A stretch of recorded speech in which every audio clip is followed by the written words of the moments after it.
Hello, everyone. I am Michael Grassia, art director for Pronto Comics. I'm here with.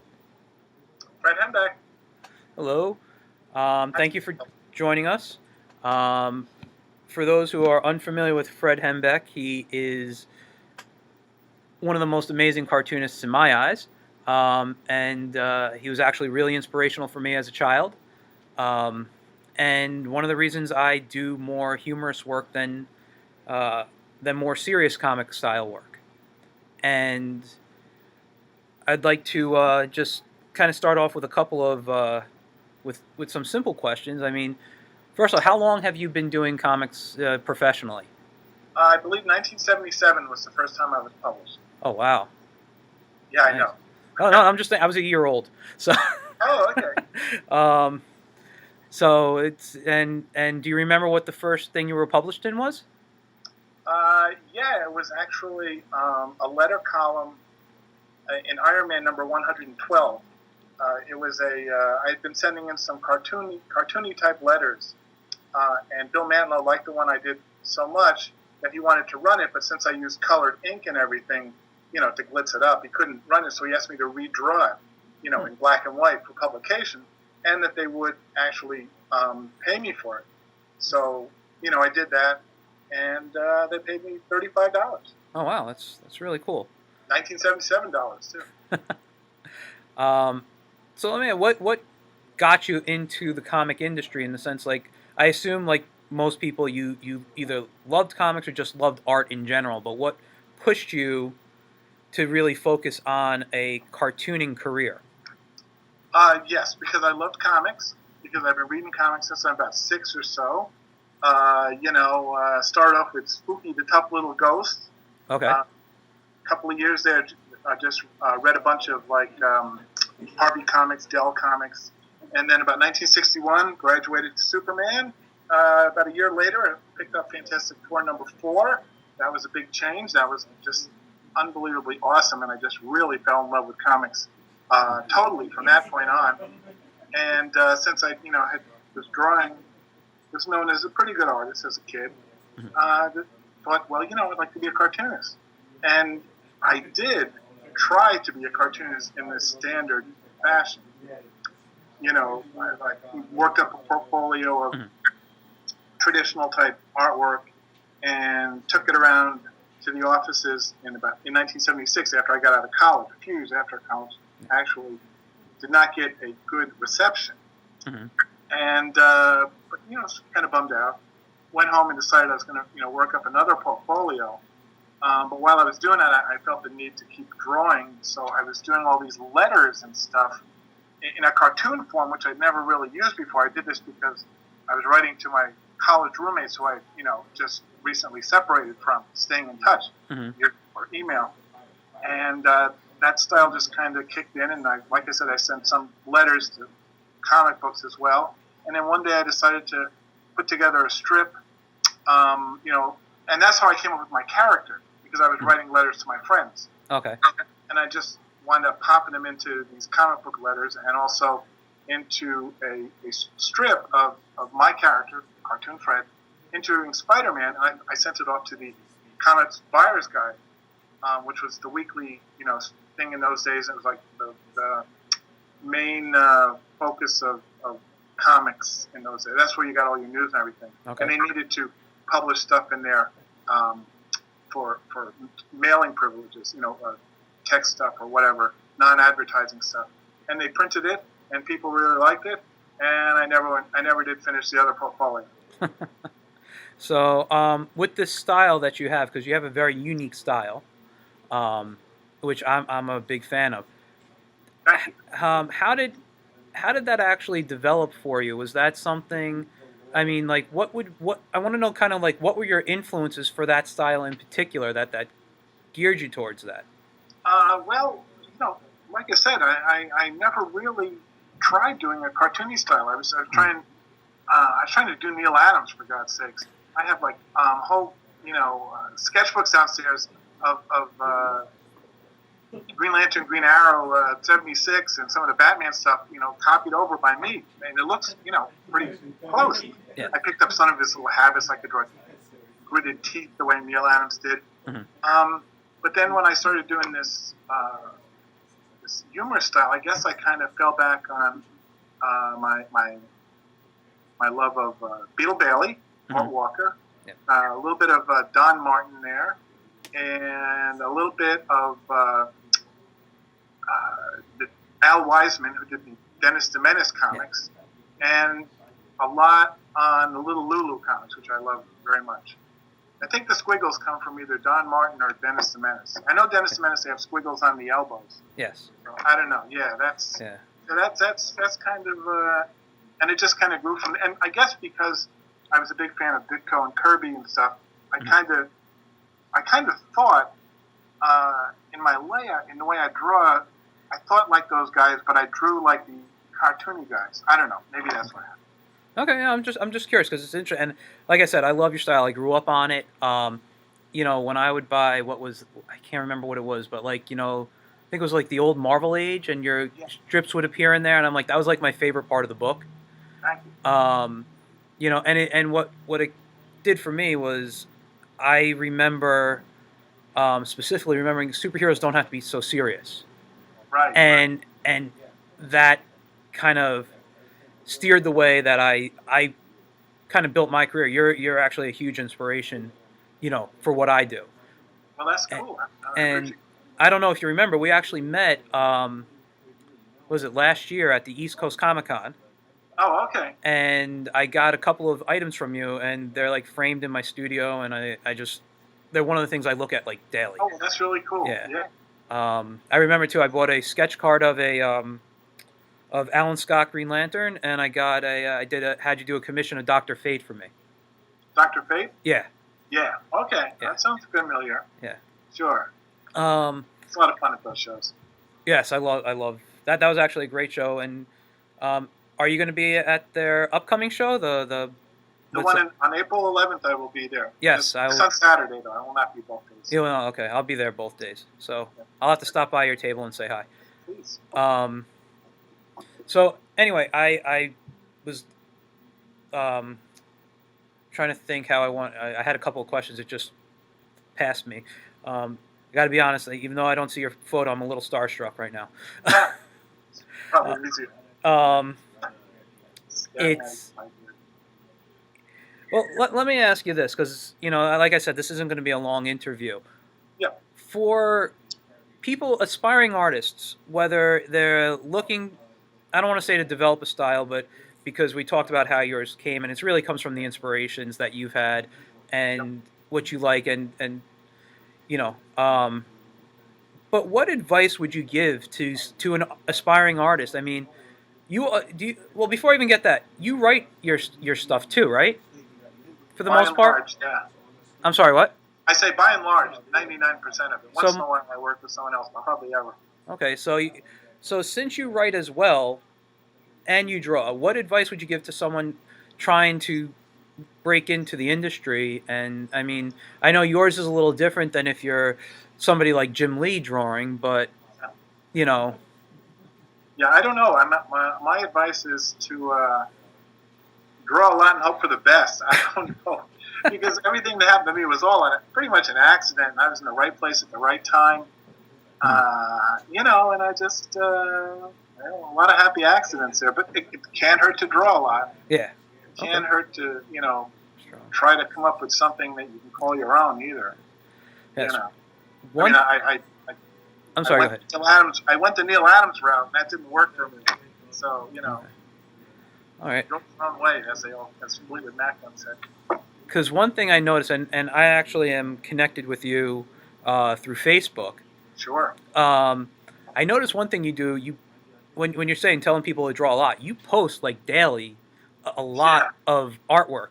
Yeah, you know, I do. And it's amazing to see how much you put out. Sometimes, like I'll see what you have for sketch cards going up on eBay, and like one day you have like 10 or 15 sketch cards going up. Yeah. You know, and I sit here and try to knock 2 or 3 off a day if I can. I mean, I have a day job and I do my comics and stuff, but just to see the amount of work you're putting out, I'm fascinated by. And well, it helps that I have a fairly simple, straightforward style. Yes. There's not a lot of I don't know, extra noodling in the sketch cards especially. Mm-hmm. So I can kind of crank them out, if I can put it in that terms. They're enjoyable to do, but sometimes you've got to just get them going. So yeah. Okay. Before we end this, I did have one more question for you. Okay. Now I'll be honest, I haven't been on your website in a while. Uh-oh. You mean my old website? Yeah, your old website. I haven't put anything up in a while. I'm mainly just Facebook. Okay, that's what I was going to ask you. I remember you used to have the section of your like cover redos and stuff, and I just thought that was brilliant. And I mean, I know a lot of artists do that, but I just loved looking at how much of it you did. And if I remember correctly, you'd also talk about the history of the strip too, right? Of the cover that you would do. When I put them up on the site. Yeah. And that was actually going to be my question. I had, like I said, I like you. It's more Facebook. I haven't been on your actual site in a while. I was just wondering if you were still doing that. And well, you know, we had the virus that kind of screwed up the laptop at one point, and it was hard to get into it. And then Facebook became easier to deal with, and I just the one problem I for a couple of years I devoted a lot of time to the website and a lot of writing on it, but then I didn't have much time for drawing, and I finally came to the realization that maybe it's better if I draw stuff, and it'd probably be more financially a better deal than writing web, because I'm not that fast a typer. I mean, some guys write and they can just, you know the writers in comics, they can just sit there all day and just write. Whereas for me, it takes a bit more to come up with that stuff. So I draw more. Okay. Someday I'll get the website going again, but not right now. Okay. No, I was just curious because I always used to enjoy going to it. Yeah, still we keep it up there for those who want to see it. Okay. No, that's really great. Well, before we end, is there anything you'd like to promote? I mean, we just mentioned the show, but anything else? Well, yes. I don't know if you folks have heard this, but Marvel's coming out with a compilation of my work this June. It's called The House of Hem. Awesome. I don't know. That was not that was their title, not mine. I didn't get the joke at first either because I didn't. I'm like, oh yeah, House of M. Now I get it. But yeah, so it's like 104 pages. It's $8. You got your Fantastic Four roast. You got your Fred Hembeck Destroys the Marvel Universe.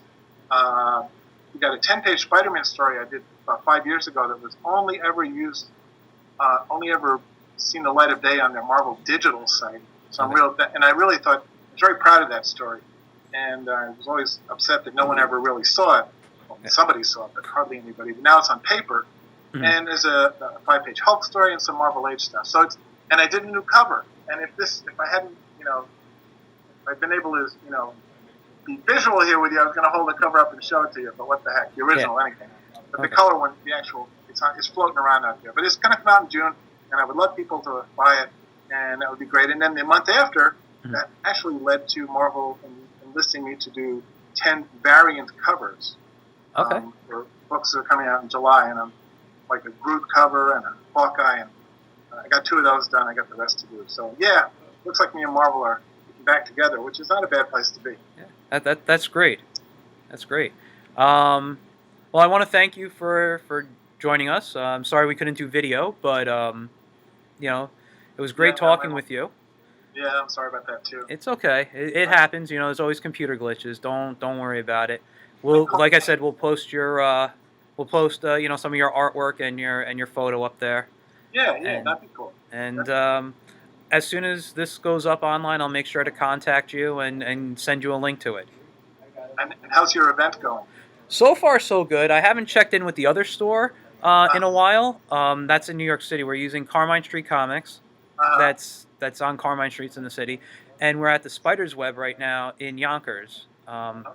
And it's gotten a lot quieter, so I think some people are getting a lot more serious about the artwork now.